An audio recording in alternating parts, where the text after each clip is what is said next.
ICC champions trophy 2025 లో team India captain Rohit Sharma, మాజీ captain Virat Kohli రాణిస్తారని హెడ్ కోచ్ గౌతమ్ గంభీర్ తెలిపాడు. దేశం తరపున పరుగులు చేసేందుకు ఇద్దరు ఆకలితో ఉన్నారని చెప్పాడు. అయితే ప్రస్తుతం విరాట్ కోహ్లీ, రోహిత్ శర్మ పేలవమైన ఫామ్ తో ఇబ్బంది పడుతున్న విషయం తెలిసిందే. ఆస్ట్రేలియాతో 5 టెస్టుల బోర్డర్ గవాస్కర్ ట్రోఫీలో కోహ్లీ, రోహిత్ దారుణంగా విఫలమైన విషయం కూడా తెలిసిందే. అయితే బీసీసీఐ ఆదేశాలతో దేశవాళీ క్రికెట్ లో బరిలోకి దిగిన ఈ ఇద్దరు తీవ్రంగా నిరాశపరిచారు. ఈ క్రమంలోనే వారి ఫామ్ పై ఆందోళన నెలకొంది. అయితే ఛాంపియన్స్ ట్రోఫీలో భారత విజయంలో ఈ ఇద్దరు కీలక పాత్ర పోషిస్తారని గౌతమ్ గంభీర్ ధీమా వ్యక్తం చేశాడు. శనివారం జరిగిన బీసీసీఐ నమాన్ అవార్డ్స్ కార్యక్రమంలో పాల్గొన్న గౌతమ్ గంభీర్ కోహ్లీ, రోహిత్ శర్మల గురించి ప్రత్యేకంగా మాట్లాడాడు. ఈ క్రమంలో ఇద్దరు జట్టుకు ఎంతో విలువను తీసుకొచ్చారని తెలిపాడు. ఛాంపియన్స్ ట్రోఫీలో కోహ్లీ, రోహిత్లు కీలక పాత్ర పోషించబోతున్నారు. ఈ ఇద్దరు దేశం తరపున సత్తా చాటాలనే ఆకలితో ఉన్నారు. దేశానికి ప్రాతినిధ్యం వహించడం వారికి ఫ్యాషన్. వన్డే ప్రపంచ కప్ తో పోలిస్తే ఛాంపియన్స్ ట్రోఫీలో విభిన్నమైన సవాళ్లుంటాయి. ప్రతి మ్యాచ్ నాకౌట్ లాంటిదే. రేసులో నుంచి వెనకడుగు వేయలేం.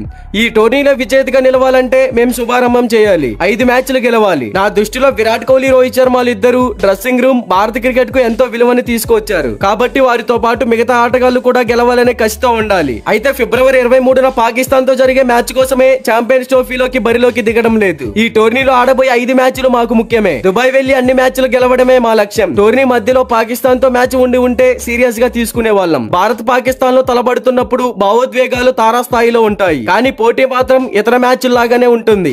కేవలం బ్యాట్ బంతి మధ్య పోటీ మాత్రమే. నాకు కూడా భారత్ పాక్ ల మధ్య పోరు అలానే అనిపిస్తుంది అని గంభీర్ చెప్పుకొచ్చాడు. మరి గంభీర్ వ్యాఖ్యలపై మీరేమంటారో కామెంట్ చేయండి.